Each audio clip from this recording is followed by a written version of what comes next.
Dan melalui sambungan Zoom, kita sudah bergabung dengan Guru Besar Paru FKUI, Profesor Chandra Yoga Aditama. Selamat siang, Prof. Selamat siang, Mbak Hanum. Baik, Prof. Bicara tentang keraguan banyak orang tentang tersedianya vaksin COVID-19 dalam waktu dekat, tidak hanya masyarakat, tapi ini termasuk WHO nampaknya juga pesimistis vaksinasi ini dapat dilakukan sebelum pertengahan 2021. Kalau menurut Prof. Chandra sendiri, seperti apa, Prof? Saya tadi baru buka landscape. Jadi WHO itu punya landscape vaksin dari waktu ke waktu yang selalu diperbarui. Jadi versi 15 Oktober, versi kemarin, itu ada 10 vaksin yang kandidat vaksin yang sudah masuk fase 3. Ada 40 sekian yang sudah uji klinik dan ada 150-an yang masih uji preklinik. Jadi memang ada hampir 200 vaksin yang saat ini sudah dalam berbagai tahap penelitian begitu, dan sekali lagi 9 atau 10 sudah masuk dalam uji klinik fase 3. Dan penelitian ini semua penelitian multi negara ya, bukan hanya satu negara, dari berbagai negara.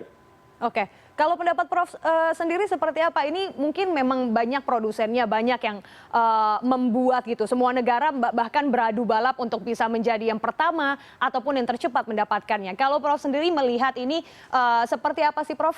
Tentang kecemasan masyarakat bahwa apa iya vaksin bisa secepat itu muncul ke tengah-tengah kita? Oke, jadi ada beberapa hal. Nomor satu, memang kalau kita lihat sebelum COVID, maka vaksin itu butuh waktu bertahun-tahun atau berpuluh tahun jarak antara virus ditemukan dan vaksinnya ditemukan. Tapi sekarang, pertama karena ilmu pengetahuan begitu maju, dan kedua karena desakan situasi yang begitu besar, maka memang seperti saya sampaikan tadi ada 10 vaksin yang sudah masuk fase 3. Dan sejauh ini yang masuk fase 3 sih berjalan cukup baik. Ada 2 memang yang dihentikan sementara, yang Oxford dan yang Johnson & Johnson, tapi yang Oxford kemudian sudah berjalan lagi. Jadi nampaknya dari 10 kandidat vaksin ini akan ada yang memang berhasil. Hanya, nah ini yang penting, hanya yang namanya berhasil itu bisa beberapa antisipasinya. Nomor satu, apakah dia proteksi 100% atau tidak. Dan saya kira sih nampaknya tidak akan 100% proteksinya. Mungkin 80, 70, 60, atau 50%. Kalau dia proteksi 70%, artinya yang disuntik 30% mungkin belum terproteksi. Itu masalah pertama. Masalah kedua adalah berapa lama kalau orang sudah disuntik, berapa lama dia akan terlindungi oleh vaksin itu. Baru kemarin atau kemarin dulu ada berbagai jurnal, sedikitnya ada 2 jurnal yang cerita tentang reinfeksi. Jadi infeksi ulangan. Orang yang sudah pernah sakit diharapkan punya antibodi, tapi ternyata tertular kembali, terinfeksi kembali. Satu meninggal dan satu kasusnya lebih berat. Karena itu orang jadi bertanya-tanya berapa lama sih orang bisa, berapa lama proteksi yang bisa didapat kalau orang sudah sakit atau sudah dapat vaksin. Itu poin kedua. Nah, poin ketiga memang masalah distribusi ya, karena ini kan harus diberikan pada sekian, kalau di Indonesia sekian ratus juta orang, tapi kalau di dunia sekian miliar orang, dan itu bukan hal yang sederhana masalah distribusinya. Nah, kemudian soal orang ragu. Sebenarnya keraguan itu terjadi untuk bukan keraguan. Artinya untuk berbagai jenis vaksin, bukan hanya vaksin COVID, selalu saja ada orang yang mempertanyakan ini baik atau tidak baik begitu. Jadi saya sih berpikir positive thinking saja sesuai dengan tadi surveinya, bukan survei tadi, analisa tadi. Jadi kita lihat hasil ilmiahnya. Kalau ada hasil ilmiahnya seperti apa, hasil ilmiah itu disampaikan kepada masyarakat. Ini loh hasilnya, ada sekian yang sudah melakukan uji fase 3, hasilnya seperti ini, dan ini adalah hasil internasional.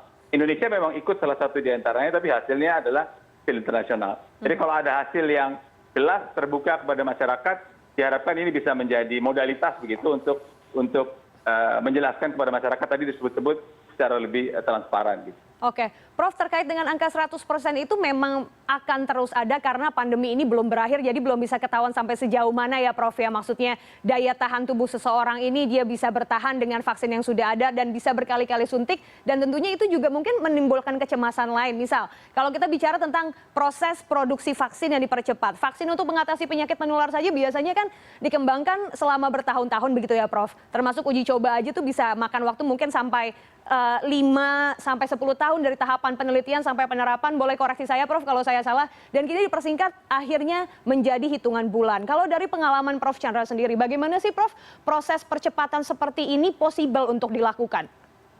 Nomor satu, soal 100% itu maksud saya proteksinya. Jadi kalau orang sudah disuntik, apakah semua orang yang disuntik itu betul-betul terproteksi atau tidak? Itu akan kita lihat ini sesudah uji klinik ini selesai. dan nampaknya sih memang tidak 100%. Itu satu.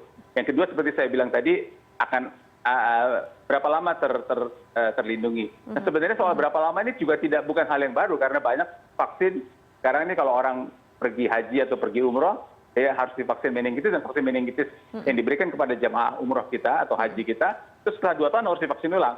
Jadi memang mungkin saja vaksin ulang itu diberikan. Itu poin soal 100%. Poin soal cepat atau tidak cepat sudah kita bicarakan. Memang kalau lihat sebelum ini lebih lama, tapi ini kan efektivitas, maksud saya effortnya besar sekali untuk mempercepat dan untuk mempersoalkan ini berhasil apa nggak berhasil, valid apa nggak valid, itulah makanya ada landscape WHO itu sehingga hasilnya terbuka nanti kepada bukan hanya kepada publik tapi juga kepada masyarakat ilmiah untuk menilai hasil ini valid secara ilmiah, tadi kan disebut juga, atau tidak valid secara ilmiah. Ingat ada 2 yang dinilai dalam uji klinik vaksin, bukan hanya soal efektivitas tapi juga soal keamanan.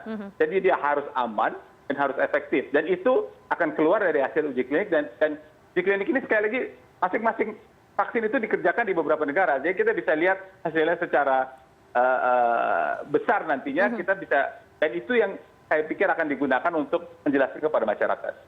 Oke, Prof, kalau boleh kita ambil salah satu contoh, misalkan Sputnik 5 gitu yang dibikin sama Rusia dan diklaim katanya uji cobanya ini memicu ada tanda-tanda respons imun yang berarti pada tubuh sukarelawan. Apakah ini jadi salah satu pertanda keberhasilan vaksin? Maksudnya indikatornya itu bisa dilihat based on apa aja sih dok, saat sebuah vaksin ini berhasil matters atau enggak sama si sukarelawannya?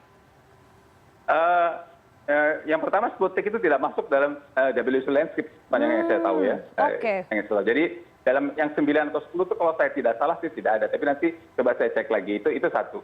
Yang kedua untuk menilainya seperti saya bilang yang nilai ada 2. Pertama keamanan. Apakah ada keluhan? Saya kira kita sudah lihat di media orang-orang teman-teman yang disuntik tidak ada keluhan yang berarti. Kemudian berapa proteksinya?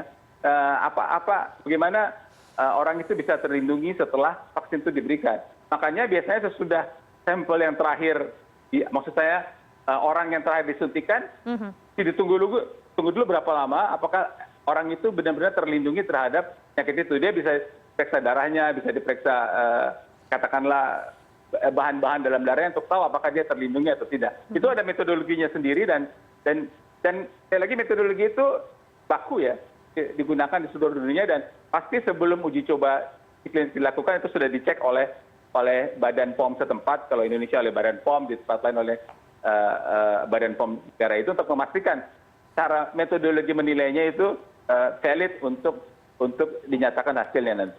Oke, Prof, kalau boleh Prof sedikit juga mencontohkan, saya penasaran dari 10 calon vaksin yang tengah dilakukan uji coba di berbagai negara dan sudah masuk di uji klinis tahap ketiga ini, mana sih yang mungkin bisa kita pantau dan memberikan tanda-tanda positif seperti yang tadi Prof sebutkan, salah satunya tadi ada Sinovac dan Johnson & Johnson kalau saya tidak salah ya Prof?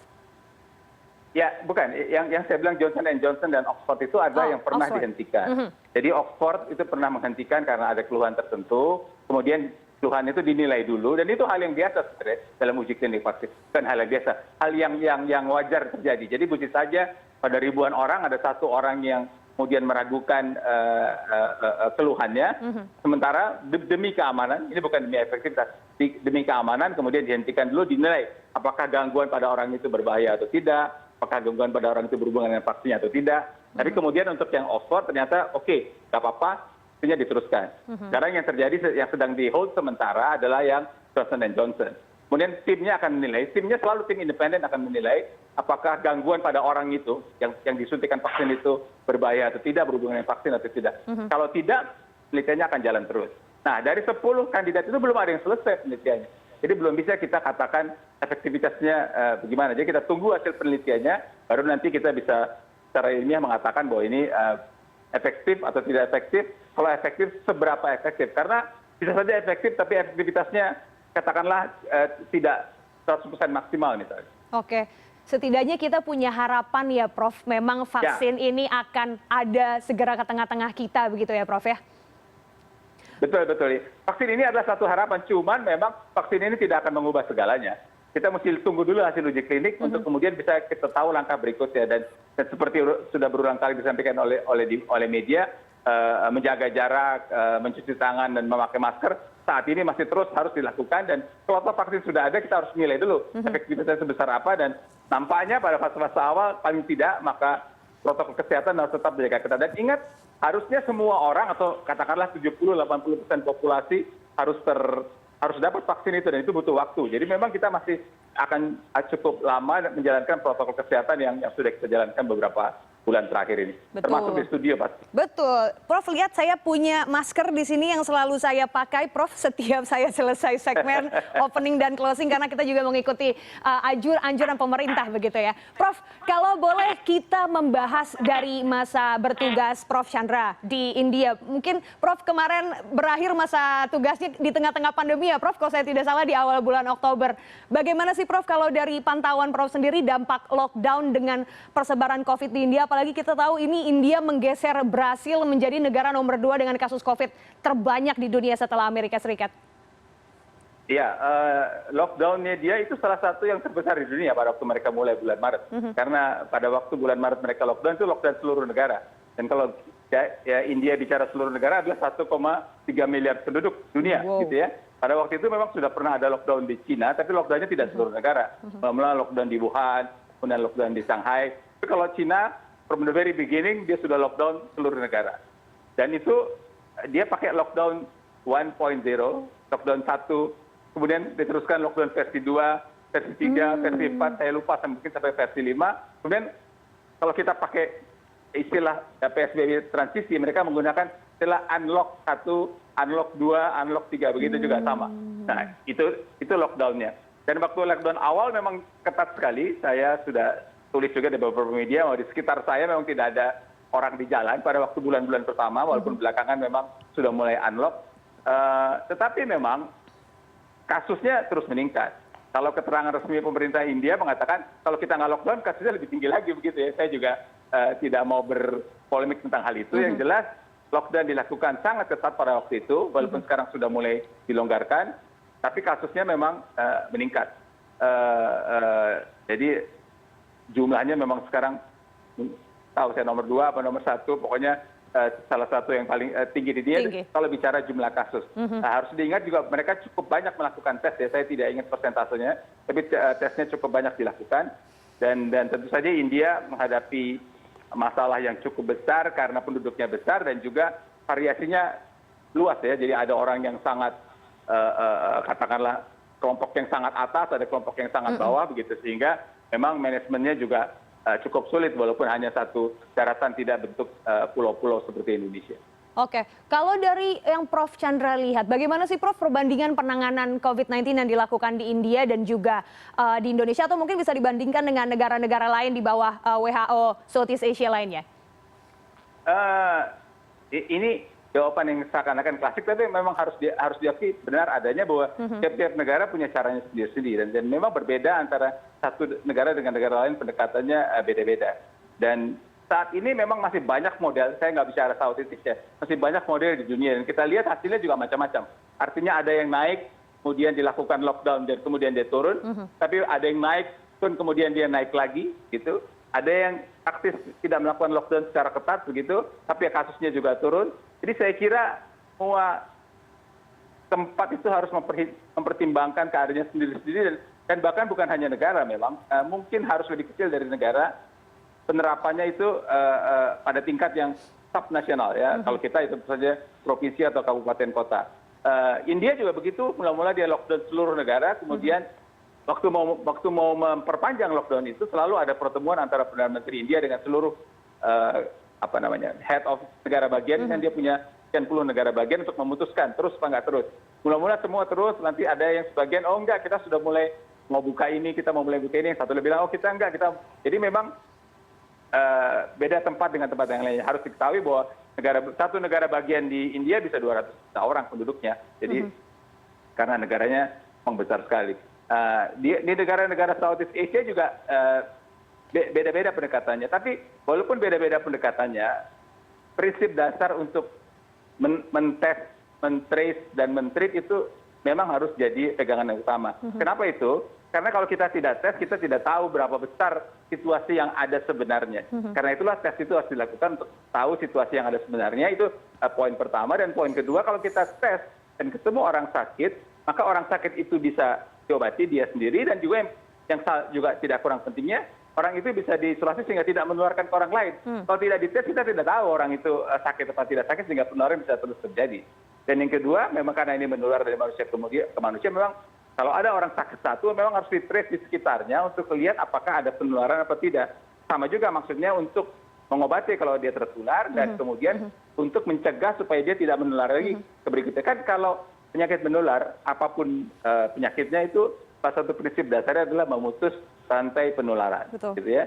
Nah, karena ini menularnya dari manusia ke manusia, memang harus diputus rantai penularan, sehingga yang sakit diisolasi, yang sehat dikarantina kalau diperlukan. Jadi isolasi sama karantina itu kan beda pengertiannya. Isolasi untuk orang yang sakit, karantina untuk orang yang sehat. Jadi orang yang tidak sakit supaya tidak tertular di karantina, yang sakit kemudian diisolasi. Jadi tes, trace and treat memang jadi panduan penting kita untuk menangani penyakit ini, dan sampai kemudian nanti ada perkembangan lebih lanjut tentang vaksin ataupun obat barangkali. Oke, baik Prof. Semoga ini bisa mengurangi rasa kecemasan masyarakat terkait dengan ketersediaan vaksin yang akan segera semoga bisa ada di tengah-tengah kita untuk dapat menekan laju angka positif atau bahkan semoga bisa mengakhiri pandemi ini. Prof, sehat-sehat selalu. Terima kasih banyak Prof. Chandra sudah bergabung bersama kami di News Hour.